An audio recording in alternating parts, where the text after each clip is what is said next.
Меня задело в прошлом году, когда у него был вопрос с ребром с Нурланом, подчеркнул мою любовь к алкоголю, как, знаешь, что-то неизлечимое. Да? Хотя по факту было совсем наоборот. Типа, я приехал к нему на концерт, на тот момент был полгода на диете, на супер жесткой. То есть я лечил сначала язву, потом еще что-то. И у меня наконец-то наступил день, когда можно уже все более-менее. Сейчас, наверное, вот я научился с собой мириться с обычным, без каких-либо стимуляторов. Типа я не к тому, что я всегда их употреблял, чтобы этого не было, а к тому, что если я ехал куда-то, знаешь, там, на какое-то шоу, либо с кем-то встретиться, либо еще что-то, интервью, не интервью, мне казалось, что мне будет некомфортно трезво.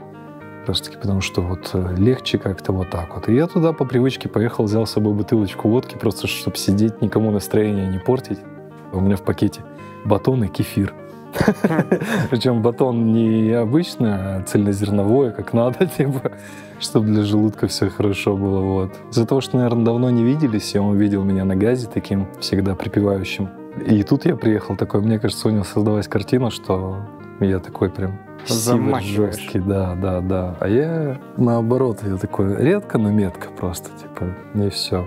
Ну и вот, и тогда меня чуть задело. Но это на самом деле. Ну просто потом поговорили и все. Ну, мы не разговаривали, но как бы оно ничего не изменило такого, что, знаешь, если мы не разговаривали, я там шкнился. Он потом узнал про это, вот как раз на Новый год позвонил такой, ты там, если что-то обижаешься, типа, не обижаешься, я говорю, да, блядь, все нормально вообще, как бы, чего обижаться.